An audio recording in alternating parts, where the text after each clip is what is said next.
अब हम अपने इस चैप्टर के लास्ट सेक्शन पे माइग्रेट करते हैं, जिसे बोलते हैं qualitative and quantitative analysis of element. तो आज के क्लास में हम ट्राई करेंगे क्वालिटेटिव एनालिसिस कंप्लीट हो जाए, देन हम फिर फर्दर स्टडी करेंगे क्वांटिटेटिव एनालिसिस की। तो पहले क्वालिटेटिव समझिएगा। क्वालिटेटिव एनालिसिस का सेंस इतना सा है, क्वालिटेटिव एनालिसिस ऑफ एलिमेंट। किसी भी एलिमेंट की क्वालिटेटिव एनालिसिस को कैसे पकड़ेंगे, ये बात आप समझिएगा। आपके पास ऑर्गेनिक कंपाउंड की हम बात करने जा रहे हैं, इनऑर्गेनिक की नहीं। ऑर्गेनिक कंपाउंड में मेनली हमारे पास कौन कौन होता है? Carbon, hydrogen, nitrogen, phosphorus, oxygen, sulphur, chlorine, bromine, iodine, इसी में कहीं कहीं फ्लोरीन भी है। तो 2, 2, 4, 2, 6, 2, 8 और 2, 10 मेजर ये 10 एलिमेंट्स हैं। अब इन 10 एलिमेंटों में ये दोनों कॉन्स्टिट्यूएंट पोर्शन होते हैं जो कार्बन के यानी ऑर्गेनिक कंपाउंड के अंदर पाए जाएंगे। अब इन दोनों के बाद के एलिमेंटों में कंपलसरी नहीं है कि ये सब उस कार्बन के अंदर प्रेजेंट हो सकता है प्रेजेंट हो सकता है प्रेजेंट ना भी हो। डन। सबसे पहले हम डिटेक्शन करेंगे, detection of carbon and hydrogen in the compound. तो कार्बन और हाइड्रोजन के डिटेक्शन के लिए एक छोटा सा सिस्टम है, ध्यान से सुनिएगा। सबसे पहले हमने क्या किया, इधर देखिए, फर्स्ट ऑफ ऑल हमने एक राउंड बॉटम फ्लास्क ले लिया। क्या ले लिया? राउंड बॉटम फ्लास्क ले लिया, और आपने इस राउंड बॉटम फ्लास्क को ऐसे कवर कर लिया। कवर करने के बाद इसके अंदर एक ट्यूब लगा दीजिए, और इस ट्यूब को यहां से बाहर निकालिए, और बाहर निकालने के बाद इसको ले जा करके एक लाइम वाटर के कंटेनर के अंदर, मतलब ऐसे कंटेनर में इसको पास करना है जिसके अंदर क्या रखा हो? Lime water. हम यहां से इसको ऐसे ब्लॉक कर देंगे। तो आप इसको बल्कि और ऊपर से कर लीजिए, यहीं से।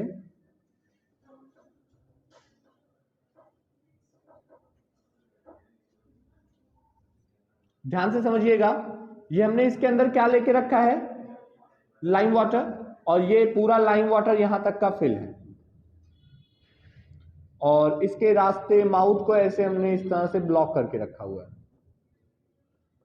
सिंपल है। बीच में हम क्या करते हैं, यहां पर एक सिस्टम और लगाना है हमको, और वो सिस्टम जो है वो कुछ ऐसा है, यहां समझिए। वो सिस्टम कुछ ऐसा है कि यहां से ट्यूब लगा है, इस ट्यूब में हमने फिल करके रखा है एनहाइड्रस। एनहाइड्रस क्या? Copper sulphate. तो हमने ले लिया एनहाइड्रस CuSO4, और ये क्या हमने ले लिया? Lime water. लाइम वाटर लेने के बाद यहां पर हम एक बर्नर फिट कर देते हैं। क्या फिट कर दिए? बर्नर। बर्नर का काम क्या होगा बताओ?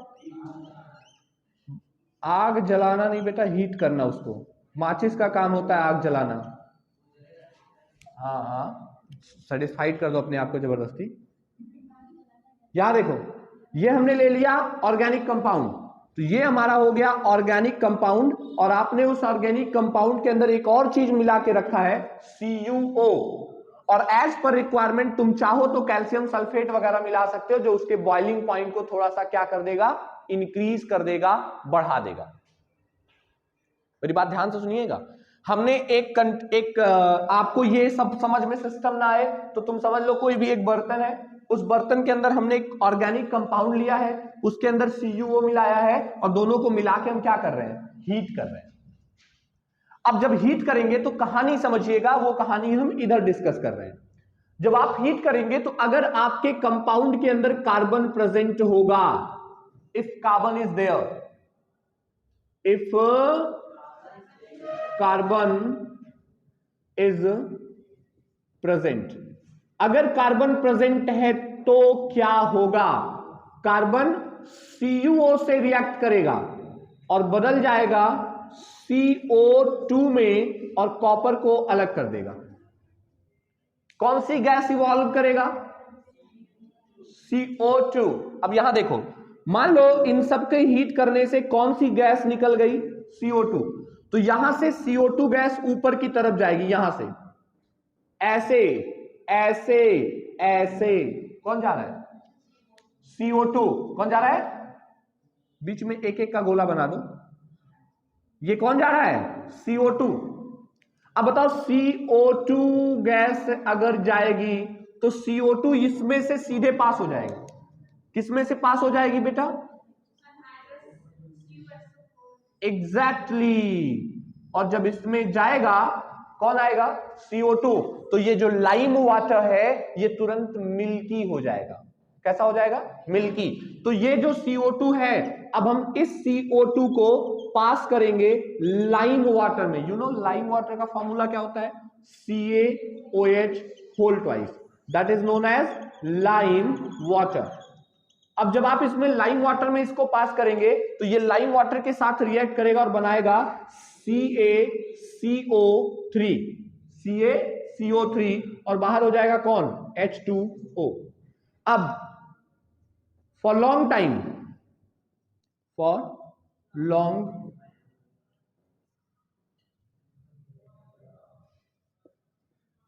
टाइम तक अगर आप उसके अंदर पास करते हैं तो क्या होगा बोलो? जो CaCO3 है और उसमें H2O पहले से था और CO2 फिर से है, तो ये सब आपस में मिलके बनाएंगे CaHCO3 का होल ट्वाइस। इसे बोलते हैं calcium bicarbonate.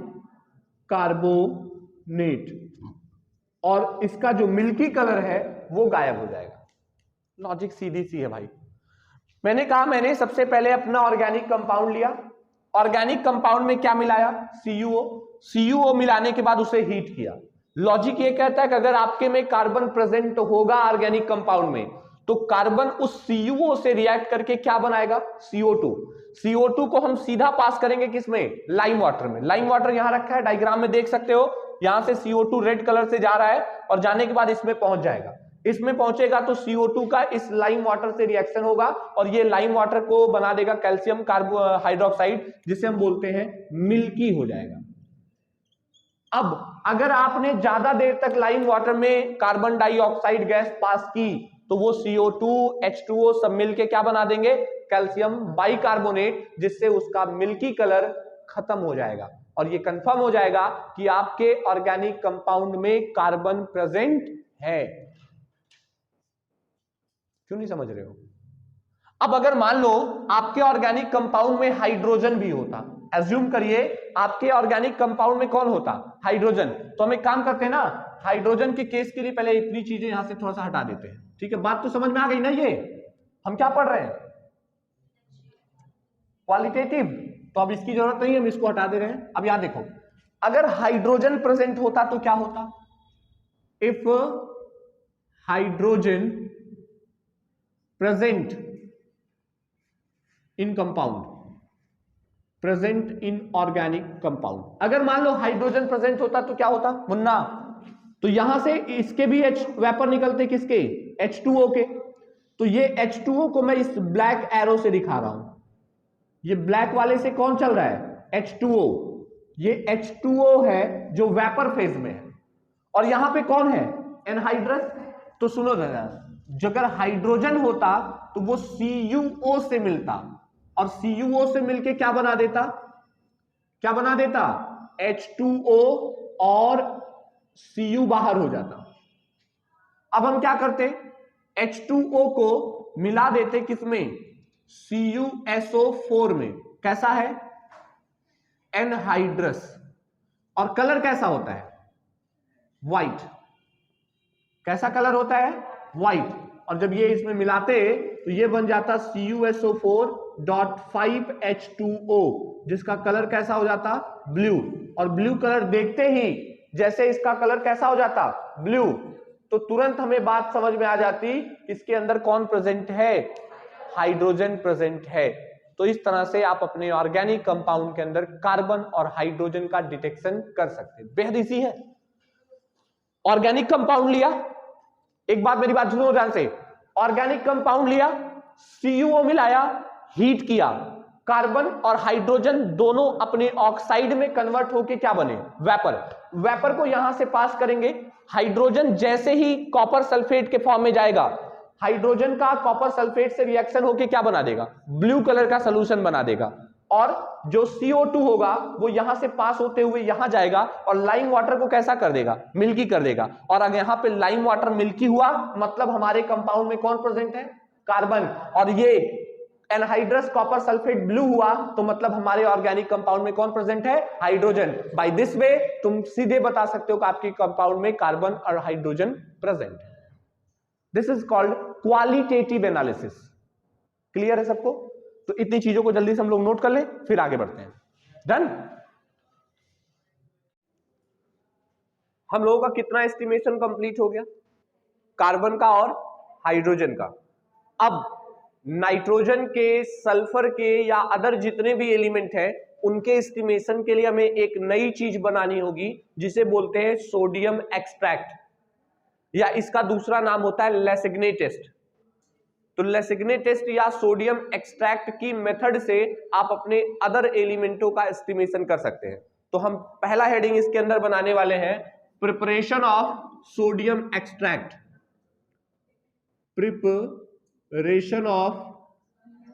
Preparation of sodium extract. अब सोडियम एक्सट्रैक्ट को कैसे प्रिपेयर करेंगे ये समझिएगा। प्रिपरेशन ऑफ सोडियम एक्सट्रैक्ट कैसे होगा? सबसे पहला आपको काम क्या करना होगा, एक इग्निशन ट्यूब लेनी होगी। ध्यान से सुनिएगा, इग्निशन ट्यूब क्या होती है, बहुत पतली सी छोटी सी, ऐसे पतली सी छोटी सी एक जैसे टेस्ट ट्यूब होती है उसी की जैसे इतनी बड़ी सी ट्यूब होती है, एकदम पतली सी छोटी सी, मतलब पेन के अंदर जो रिफिल लगी होती है जितना सकरा वो होता है, वो महंगी वाली जो पेन आती है जिसके अंदर वो रॉड थोड़ी मोटी वाली लगी रहती है, उतना सकरा होता है और पतली सी ग्लास की ट्यूब होती है, मतलब नॉर्मली अगर वैसे देखा जाए टूट जाती है तुरंत, उसे बोलते हैं इग्निशन ट्यूब। इसका काम होता है कि ये हीट को बहुत ज्यादा एब्जॉर्ब नहीं करती, थोड़ा भी हीट करोगे सारी हीट अपने अंदर रखे हुए चीजों पे ट्रांसफर होती रहती है, उसे इग्निशन ट्यूब कहते हैं।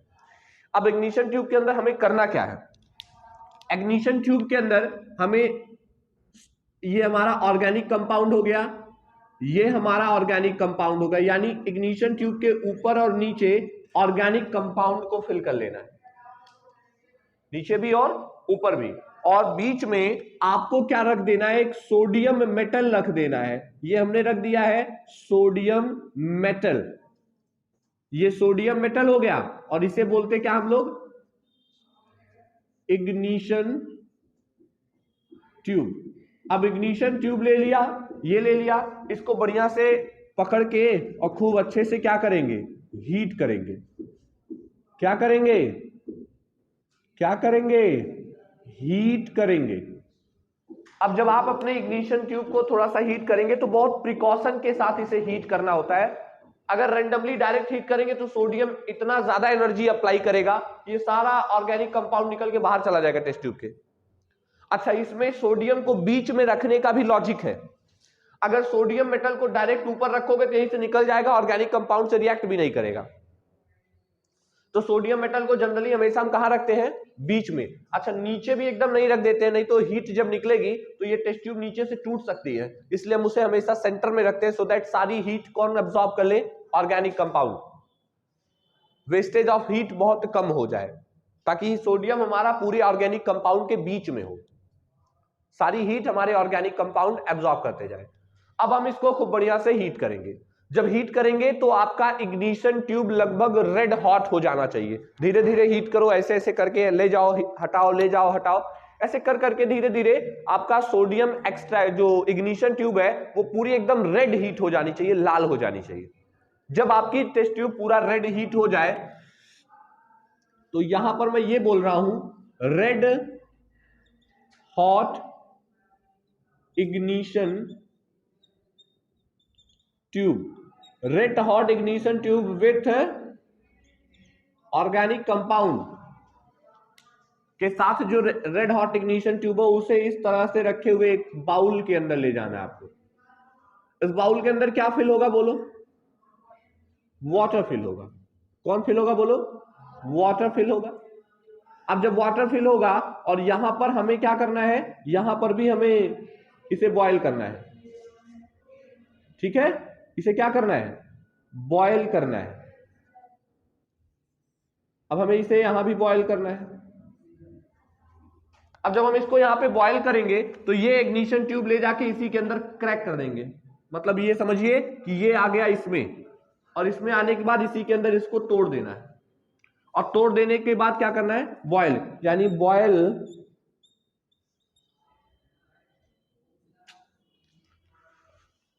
देखो आपको क्या करना है, जब इग्निशन ट्यूब को इसके अंदर तोड़ दोगे तो इसका मतलब boil the aqueous solution of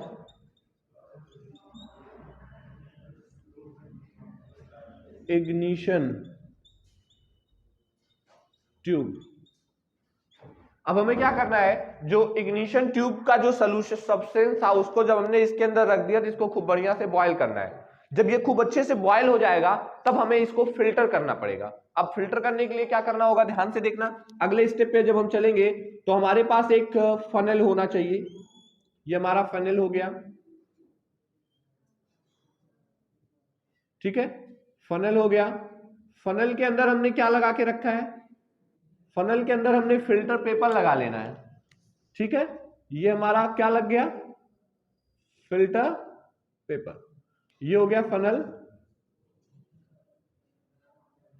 ये कौन हो गया? Filter paper. अब फिल्टर पेपर लगा लिए और नीचे हमने कुछ अपना ऐसा एस्टिमेट बना के रखा जिसमें ये चीजें फिल्टर हो करके आराम से नीचे आके कलेक्ट हो जाए। मतलब जो भी फिल्टर कर रहे हो वो उस फिल्ट्रेट इसमें आके कलेक्ट हो जाए। तो हमने क्या कर दिया, हमने यहां से एक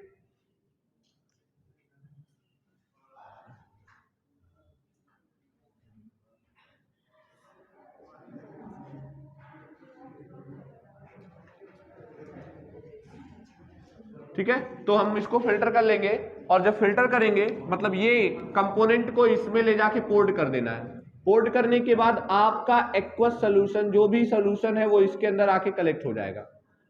अब ये फिल्ट्रेट जो होगा, फिल्ट्रेट, इसी को बोलेंगे सोडियम एक्सट्रैक्ट। इसी को बोलते हैं सोडियम एक्सट्रैक्ट। तो सोडियम एक्सट्रैक्ट कैसे बन गया? सबसे पहले आपने क्या लिया? Ignition tube. इग्निशन ट्यूब में ऊपर नीचे ऑर्गेनिक कंपाउंड रखा, बीच में सोडियम मेटल रखा, इसको बढ़िया से हीट किया। जब खूब हीट हो जाएगा तो ऑर्गेनिक कंपाउंड में कार्बन, हाइड्रोजन, नाइट्रोजन जिनके जिनके बीच में बॉन्ड होगा सारा बॉन्ड टूट जाएगा, और सबके साथ ट्राई करेगा कौन रिएक्ट करने के लिए? सोडियम। अब क्या होगा, इसको ले जाकर के जब इस पानी के अंदर डाल देंगे और खूब बढ़िया से क्रैश कर देंगे तो हम ये इसका OS बना रहे हैं। OS मतलब होता है ओरिजिनल सोल्यूशन, समझ रहे हो ना? तो ये पूरा इसके अंदर डिसॉल्व हो जाएगा। डिसॉल्व होने के बाद क्या करेंगे, हम फिल्टर कर लेंगे। फिल्टर करने के बाद जो फिल्ट्रेट मिलेगा वही हमारा बोला जाएगा सोडियम एक्सट्रैक्ट। इस तरीके से आपका सोडियम एक्सट्रैक्ट बनके तैयार हो जाएगा। अब जो सोडियम एक्सट्रैक्ट बन चुका है इसी का हम फर्दर स्टडी करेंगे। इसमें कोई कंफ्यूजन किसी को? चलिए बोलो, नहीं ना? तो आपको क्या करना है, पहले सोडियम एक्सट्रैक्ट बनाने का प्रोसेस करना है, देन उसके बाद आपको आगे चलना है। तो पहले हम लोग एक काम करते हैं, सोडियम मेट्राइड कैसे बनता है उसको लिख लेते हैं। प्रोसीजर लिखिएगा, हेडिंग बनाइएगा। अब हमको यह जानना है कि सोडियम एक्सट्रैक्ट का इसके अंदर फॉर्मूला क्या हो सकता है। जैसे देखो, सोडियम एक्सट्रैक्ट के फॉर्मूले की अगर हम बात करें इसके अंदर की क्या क्या हो सकता है, तो देखो कई सारे एलिमेंट हो सकते हैं। तो मान लेते हैं सबसे पहले, अगर मान लीजिए हमारे कंपाउंड के अंदर नाइट्रोजन प्रेजेंट है तो हम यहां पे पहला पॉइंट बना रहे हैं, इफ नाइट्रोजन आर प्रेजेंट। तो अगर मान लीजिए आपके ऑर्गेनिक कंपाउंड में नाइट्रोजन प्रेजेंट होगा तो ये सोडियम हो गया, ऑर्गेनिक कंपाउंड का कार्बन और नाइट्रोजन आपस में मिलके बनाएंगे NaCN, और ये जानते हो कुछ और नहीं है, that is called sodium extract. ये होगा सोडियम एक्सट्रैक्ट का फॉर्मूला। अच्छा, अगर मान लो नाइट्रोजन के साथ सल्फर भी है, इफ पहले एक करें, इफ सल्फर आर प्रेजेंट। अब अगर मान लो सल्फर प्रेजेंट है तब कौन सा फॉर्मूला बन जाएगा सोडियम एक्सट्रैक्ट का? अगर सल्फर प्रेजेंट है तो सोडियम का रिएक्शन केवल सल्फर के साथ होगा, उसमें कार्बन की कोई जरूरत नहीं है, और ये बनाएगा Na2S। ये फॉर्मूला हो जाएगा सोडियम एक्सट्रैक्ट का। इसका मतलब सोडियम एक्सट्रैक्ट का फॉर्मूला ये हो गया, ये हो गया सोडियम एक्सट्रैक्ट का फॉर्मूला। इसको मैं इरेज कर दूं क्या? बात तो हो गया होगा, लगभग बात बन गई होगी। तो मैं एक काम करता हूं, यहाँ पे आपको ये फिल्ट्रेट समझ में आ गया ना, जो रेजिड्यू बच रहा है उसी को सोडियम एक्सट्रैक्ट कर रहे हैं, और मैं यहाँ पे आपको सोडियम एक्सट्रैक्ट का फॉर्मूला लिख लिख के बता रहा हूं कि किस कंपाउंड का फॉर्मूला क्या होना है। ठीक है, तो यहां देखिए, इसको मैं इतना हटा देता हूं। अब आप आगे बढ़िए। अगर मैं सोडियम एक्सट्रैक्ट के बाद देखिए बेटा ध्यान से समझिएगा, नेक्स्ट आता है कि अगर मान लीजिए दोनों प्रेजेंट है, दोनों का मतलब if nitrogen and sulphur both are present, अगर मान लीजिए नाइट्रोजन और सल्फर कंपाउंड के अंदर दोनों प्रेजेंट है, तो इसका क्या फॉर्मूला बनेगा? इसका फॉर्मूला बनेगा Na carbon nitrogen and sulphur. ध्यान रखना है कि जब नाइट्रोजन होगा तो हम कार्बन को लेंगे, लेकिन जब नाइट्रोजन नहीं होगा तो हमें कार्बन की कोई जरूरत नहीं रहेगी। फॉर्मूला बन जाएगा NaCNS,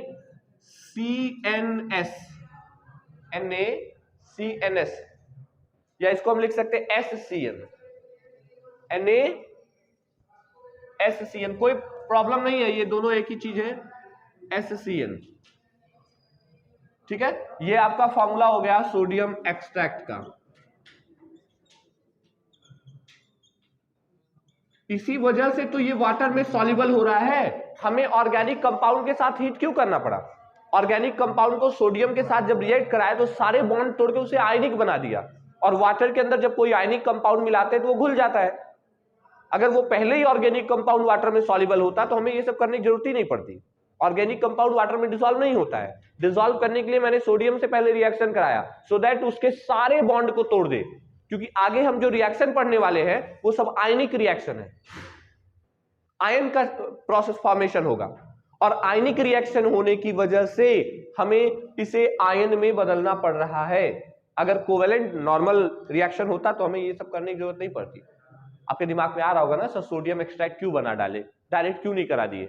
क्योंकि ये ऑर्गेनिक कंपाउंड है, और जो केमिकल टेस्ट होते हैं वो आयनिक टेस्ट किए जा रहे हैं। आयनिक टेस्ट में इनका रिजल्ट नहीं आएगा, इसीलिए हमें इसे आयन में बदलना पड़ा, और आयन में बदलने के लिए हमें सोडियम से रिएक्ट कराना पड़ा। बस इतना लॉजिक है। अब आगे समझिए। अब कौन बचा? हैलोजन। मान लो इफ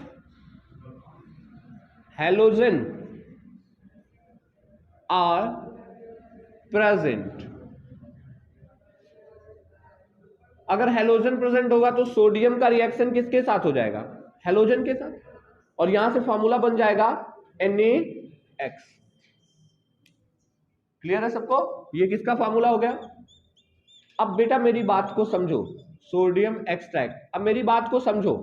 अब ऐसा बिल्कुल जरूरी नहीं है कि अगर नाइट्रोजन है तो बाकी कोई नहीं होगा, सल्फर है तो कोई नहीं होगा, हैलोजन है तो ये सब नहीं होंगे, सब हो सकते हैं। मान लो अगर नाइट्रोजन है सल्फर नहीं है तो उसके अंदर ये फॉर्मूला बना रहेगा, और अगर सल्फर नहीं है लेकिन हैलोजन है तो ये भी रहेगा उसके अंदर, यानी ये दो फॉर्म में पाया जाएगा।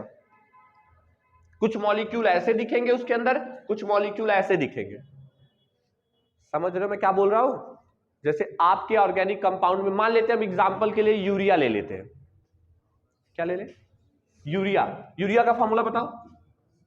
NH2CO NH2 होता है कि नहीं होता है? अब कार्बन, हाइड्रोजन, ऑक्सीजन और नाइट्रोजन, इतने चीजें हैं। एक बात बताओ, कार्बन और हाइड्रोजन का एस्टिमेशन तो हमने कर लिया, वैसे हम कर लेंगे। अब हमारे पास दूसरा कंपोनेंट कौन बचा है? नाइट्रोजन। और कोई है इसके अंदर? ऑक्सीजन की बात नहीं करते, ऑक्सीजन बताएंगे कैसे करते हैं, सिर्फ नाइट्रोजन है। तो अब नाइट्रोजन को कैसे पता करोगे? नाइट्रोजन का फॉर्मूला हो जाएगा NaCN, यानी हमारे सोडियम एक्सट्रैक्ट के अंदर ये पाया जाएगा। लेकिन अगर मान लो हमारे पास थायोयूरिया आ गया, यूरिया की जगह कौन आ गया? थायोयूरिया।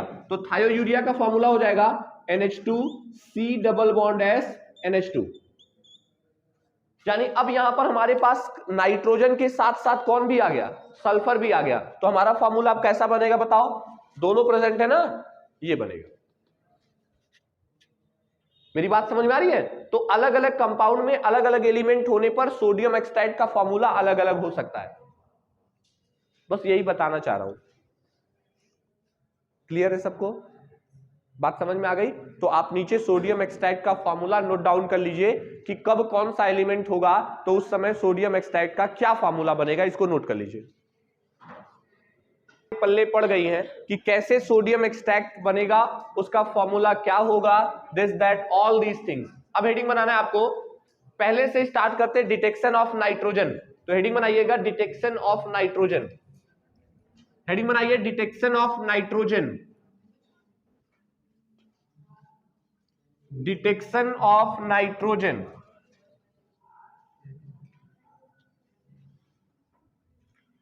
अब इसमें मैं बहुत कुछ लिखाने वाला नहीं हूं, आपको सीधा सीधा मैं बोर्डिंग कर रहा हूं, आप ध्यान से देखिए, उसी को कॉपी कर लेना रहेगा। इधर देखो, सबसे पहले मान लीजिए डिटेक्शन ऑफ नाइट्रोजन करते हैं, तो ये हो गया हमारा डिटेक्शन ऑफ नाइट्रोजन।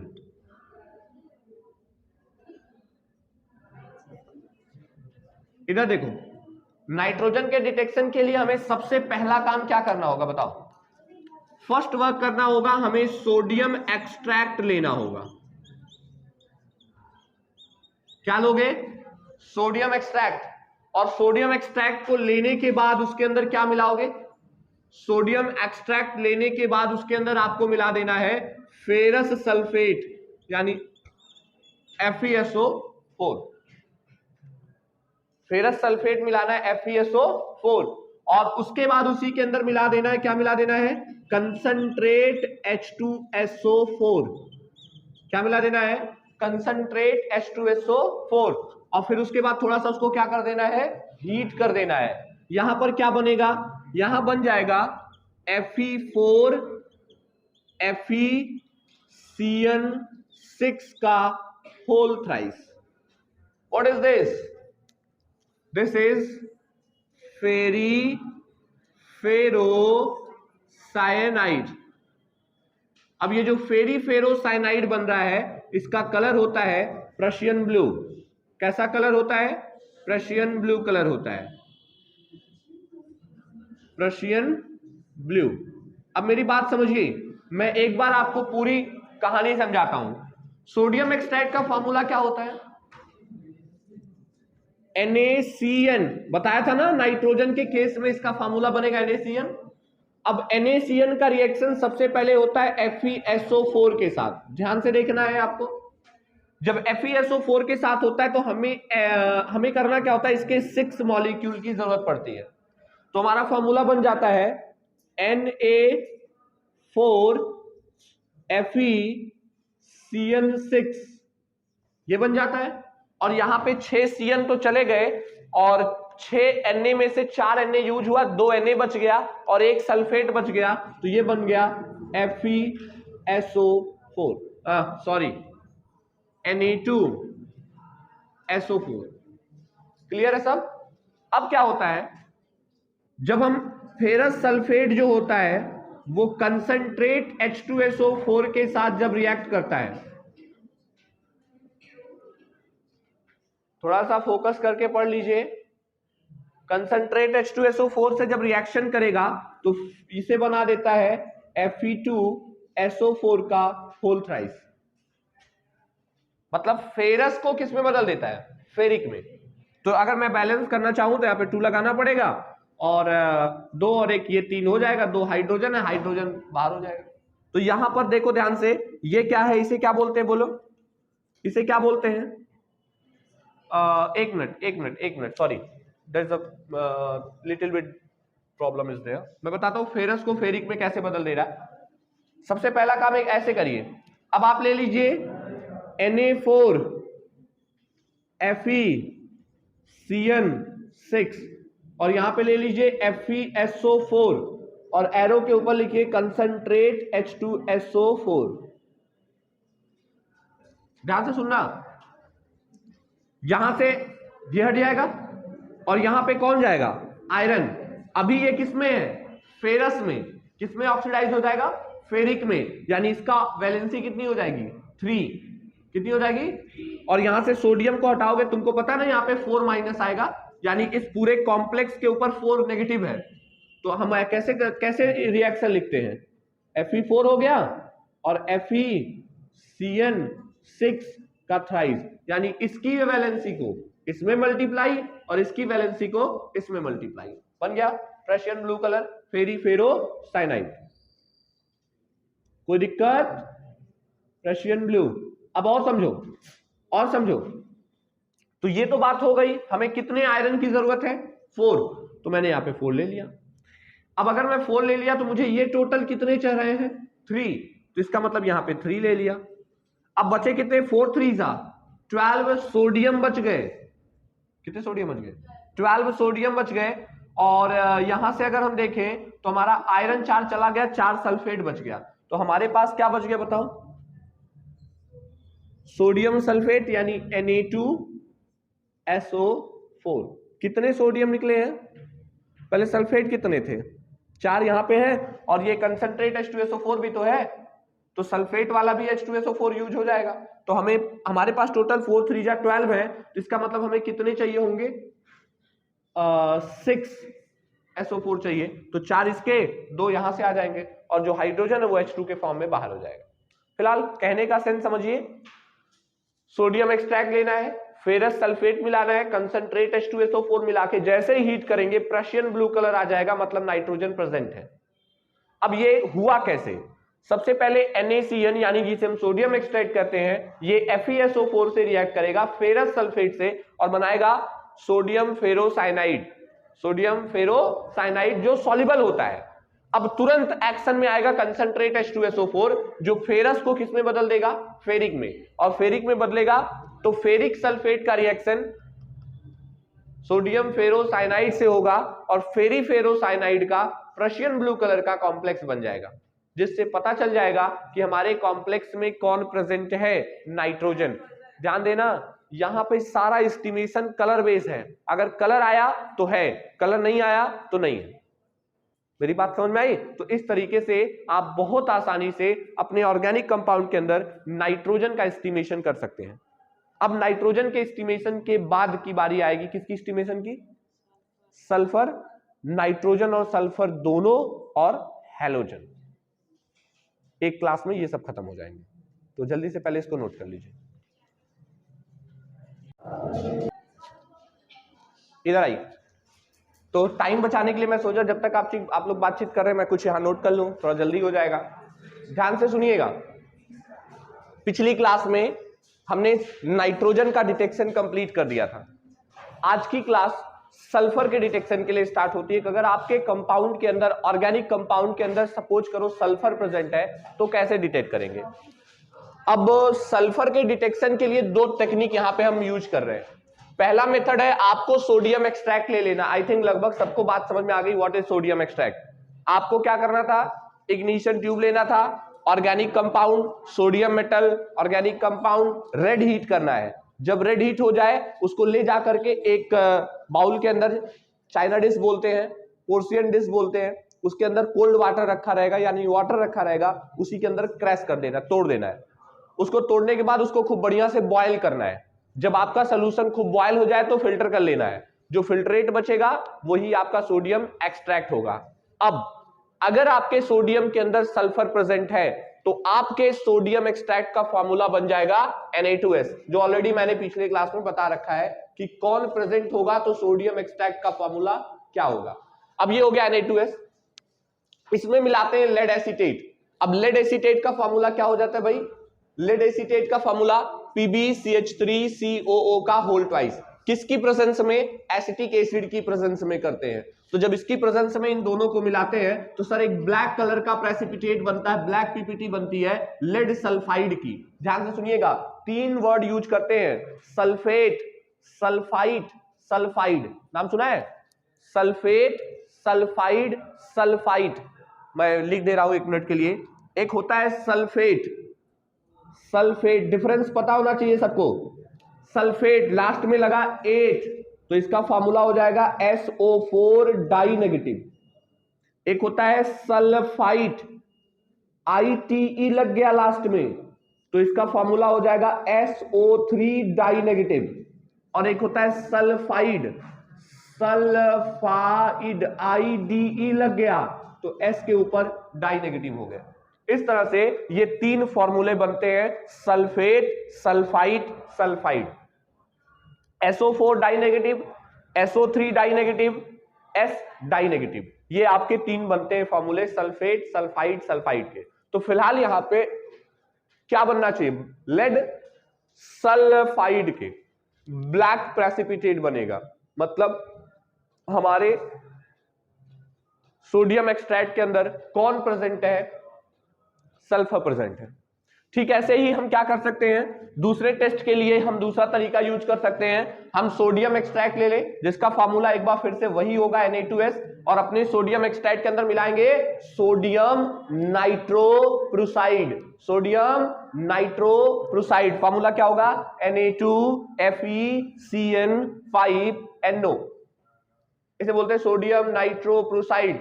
अब जब सोडियम नाइट्रोप्रुसाइड को इसके अंदर मिलाते हैं तो मिलाने के बाद जाके बनता क्या है, Na4FeCN5NOS, बोला जाता है सोडियम थायो नाइट्रोप्रुसाइड, सोडियम थायो नाइट्रोप्रुसाइड।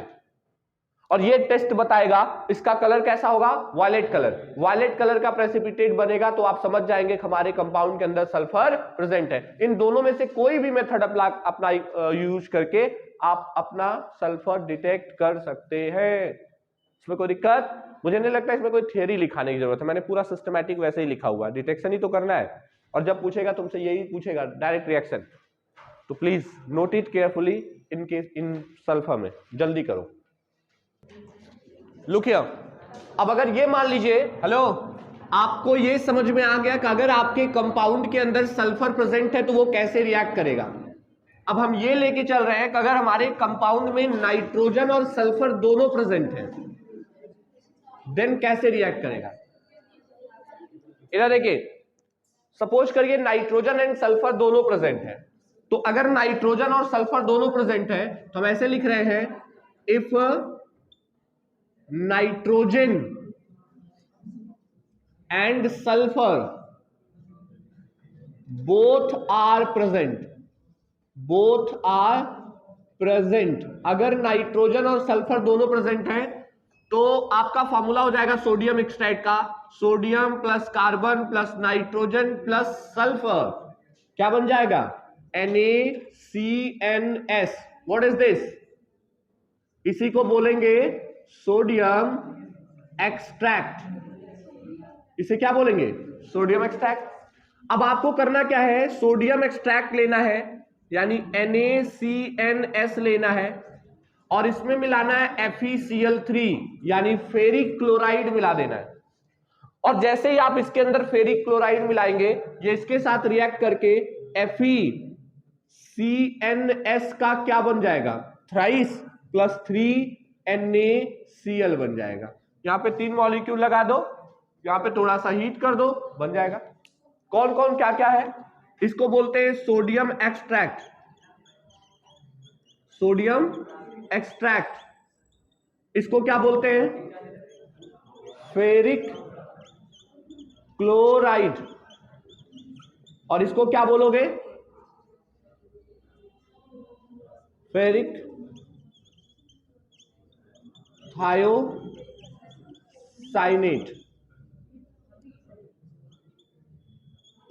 ठीक है, किसका कलर कैसा होगा, colour blood red, blood red colour का सॉल्यूशन तैयार हो जाएगा, जिससे ये बात समझ में आएगी कि आपके कॉम्प्लेक्स के अंदर नाइट्रोजन एंड सल्फर दोनों प्रेजेंट है। सिंपल टेस्ट है, इसमें कोई दिक्कत, इसको नोट कर लीजिए। देखिए, सपोज करिए आपके ऑर्गेनिक कंपाउंड के अंदर नाइट्रोजन और सल्फर दोनों चीजें प्रेजेंट है, तो जब दोनों चीजें प्रेजेंट है तो आपके सोडियम एक्सट्रैक्ट जो आपका होगा, उस सोडियम एक्सट्रैक्ट के अंदर कौन कौन प्रेजेंट होगा बताओ। नंबर 1 सल्फर के फॉर्म में होगा तो Na2S होगा, और साथ में कौन होगा, अगर नाइट्रोजन होगा तो NaCN होगा, और नाउ अगर हैलोजन भी है तो आपका फार्मूला बन जाएगा Na(X). ध्यान से सुनिएगा। अब ये जो चीजें होती हैं ये क्या करती है, बहुत डिस्टरबेंस क्रिएट करती है। डिस्टरबेंस कैसे क्रिएट करती है, जब आप इसको, अगर इसका रिएक्शन हम AgNO3 के साथ करा दें तो ये AgNO3 के साथ करा के Ag2S का ब्लैक प्रेसिपिटेट बनाएगा। कैसा प्रेसिपिटेट बना देगा, ब्लैक कलर का। ऐसे ही अगर मैं इसका AgNO3 से रिएक्शन करा दूंगा तो ये बन जाएगा AgCN, जो कैसा हो जाएगा, व्हाइट हो जाएगा।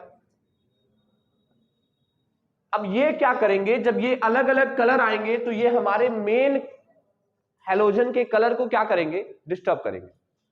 तो करते क्या है, पहला टास्क करते हैं, हम अपने कंपाउंड को कंसंट्रेट HNO3 के साथ मिला करके हीट कर देते हैं। तो अगर मान लीजिए तो सोडियम एक्सट्रैक्ट लेंगे, उसको मैं क्या मिलाएंगे, कंसंट्रेट H2SO4 और खूब हीट करेंगे। मैं यहां लिख रहा हूं सोडियम एक्सट्रैक्ट आपको लेना है, क्या लेना है, सोडियम एक्सट्रैक्ट, और उसके अंदर क्या मिला देना बताओ, कंसंट्रेट HNO3 मिला देना है, और उसके बाद उसको क्या करना है, हीट करना है। तो यहां पर नाइट्रोजन एंड सल्फर, जो भी उसके अंदर नाइट्रोजन और सल्फर होंगे, they are evaporate.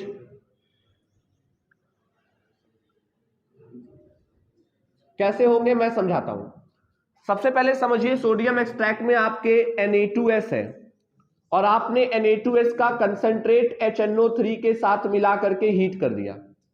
Concentrate HNO3 लिया और आपने हीट किया, होगा क्या, NaNO3 बन जाएगा, और यहां से दो मॉलिक्यूल ले लो इसके, H2 और S बन जाएगा। यानी ये बन गया NaNO3 के कितने मॉलिक्यूल, दो मॉलिक्यूल, और क्या बन जाएगा, H2S। और आप समझते हो ना H2S गैस है, वेपोराइज हो जाएगा, सल्फर गायब हो गया। अब अगर मान लो आपके कंपाउंड में नाइट्रोजन भी प्रेजेंट है तो फॉर्मूला होगा NaCN। अब NaCN में जब आप मिलाओगे HNO3 और इसको हीट करोगे तो ये HNO3 क्या करेगा, NaNO3 बना देगा, और यहां का H और इसका Cn मिलके क्या बनाएगा, HCl, और हाइड्रोजन साइनाइड की भी गैस बनके इवोपरेट हो जाएगी। इस तरह से अगर हमारे सोडियम एक्सट्रैक्ट के अंदर नाइट्रोजन और सल्फर प्रेजेंट होंगे तो वो वेपोराइज होकर के बाहर चले जाएंगे। अब आपके ऑर्गेनिक कंपाउंड में नाइट्रोजन और सल्फर नहीं बचेगा, तब सिर्फ कौन बचेगा, NaX। और अब जब हम टेस्ट करेंगे तो ये दोनों चीजें इसे डिस्टर्ब नहीं करेंगी, यही बात समझना है। तो हैलोजन के टेस्ट के लिए सबसे पहले सोडियम एक्सट्रैक्ट लेना है, कंसंट्रेट HNO3 मिलाना है, उसको खूब बॉयल करना है, खूब बॉयल करो, इतना बॉयल करो कि ये सारी चीजें H2S और HCl बन के उड़ जाए। अब जब ये पूरा बॉयल हो जाए देन उसके अंदर क्या मिलाना है, AgNO3 मिलाना है। तब AgNO3 मिलाओगे इन दोनों का कोई मैटर तो होगा नहीं, सिर्फ NaX से रिएक्शन होगा। क्लियर है। तो हमने ऊपर की पॉइंट लिखाए हैं, ये नीचे नोट कर लीजिए जल्दी से। जी देवी जी रुक जाइए, देखिए इधर देखिए। अब अगर मान लीजिए फाइनल रिएक्शन लिखने जा रहे हैं, हेलो, हैलोजन का फाइनल रिएक्शन लिखने जा रहे हैं, ध्यान से देखिएगा। क्या करेंगे हैलोजन के फाइनल रिएक्शन के लिए, हमने ले लेना है सबसे पहले सोडियम एक्सट्रैक्ट यानी Na2X, और अपने सोडियम एक्सट्रैक्ट के अंदर मिला देना है AgNO3, और इसी के अंदर मिला देना है HNO3, सो दैट अगर मान लो कोई ना निकला हो, मैंने फिर से यहां पे HNO3 डाल दिया कि HNO3 डाल के जब हीट करेंगे तो जो भी इसके अंदर दूसरे सल्फर या नाइट्रोजन होंगे वो सब निकल जाएंगे। और अब Ag से जब ये रिएक्ट करेगा तो ये बन जाएगा NaX, नहीं NaNO3, और ये बन जाएगा AgX। बैलेंस करना चाहते हो तो कोई इश्यू नहीं है, दो लगा दो, ठीक है। मैं यहां Na2X क्यों लिखा, आई एम सॉरी, NaX होगा, ये बन जाएगा। अब ये जो बनेगा इसे बोलते हैं सिल्वर हैलाइड। अब इस सिल्वर हैलाइड के अंदर कौन प्रेजेंट है? क्लोरीन, ब्रोमीन, आयोडीन, उसके अकॉर्डिंग इसका कलर अलग अलग हो जाएगा। तो यानी हम यहां पे ये बात कह सकते हैं कि colour of AgX depend upon the halogen present in compound. आपके कंपाउंड में कौन सा हैलोजन प्रेजेंट है उसके अकॉर्डिंग उसका कलर बदल जाएगा। अब यहां पर पहला पॉइंट आता है, इफ क्लोरीन आर प्रेजेंट, अगर मान लीजिए क्लोरीन प्रेजेंट है तो then colour of AgX is white. अगर मान लीजिए उसके अंदर कौन प्रेजेंट है? क्लोरीन प्रेजेंट है, तो ये AgX जो था वो क्या बोला जाएगा? AgCl, और AgCl का कलर कैसा हो जाएगा? व्हाइट हो जाएगा। क्लियर है? विच इज सॉल्युबल इन, इसी में मैं आगे लिख दे रहा हूं, which is soluble in NH4OH, जो अमोनियम हाइड्रोक्साइड में क्या हो जाएगा? डिसॉल्व। दूसरा पॉइंट ये कहता है, अगर मान लीजिए इफ ब्रोमीन आर प्रेजेंट तो क्या करेंगे? देन बोलो, colour of AgBr is light yellow, which is partially या sparingly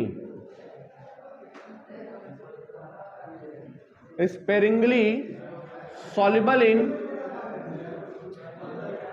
NH4OH, जो NH4OH में स्प्रिंगली सॉल्युबल होगा। और last point, if iodine are present then colour of AgI is dark yellow which is soluble in insoluble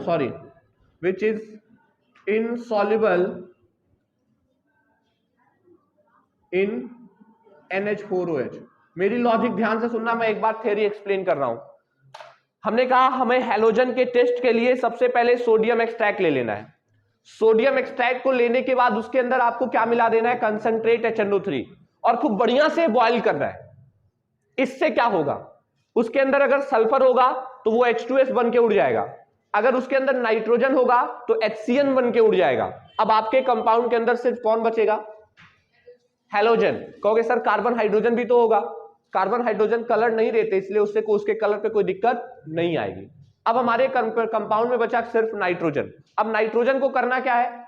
AgNO3 के साथ reaction कराना है। जैसे AgNO3 का और NaX से रिएक्शन होगा, आयनिक रिएक्शन है, AgX बन जाएगा और NaNO3 बन जाएगा। अब ये AgX जो होगा वो सिल्वर हैलाइड का प्रेसिपिटेट बन जाएगा। अब इसका कलर 3 हो सकता है, या तो वो व्हाइट होगा, या तो वो लाइट येलो होगा, या तो वो डार्क येलो होगा। अगर व्हाइट है तो तुम्हारी बात सीधे कंफर्म हो जा रही है कि वो क्लोरीन है। अगर वो ब्रोमीन है तो उसका कलर कैसा होगा? Light yellow. क्लोरीन का कलर कैसा था? व्हाइट।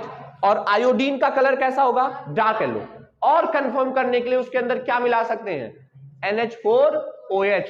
अगर NH4OH मिला दिए और ये जो व्हाइट है वो डिसॉल्व हो जाएगा, लाइट येलो पार्शियली सॉल्युबल होगा, और जो ये है वो उसमें डिसॉल्व नहीं होगा। और इस तरह से आप डिटेक्ट कर लेंगे कि आपके कंपाउंड में कौन सा हैलोजन प्रेजेंट है।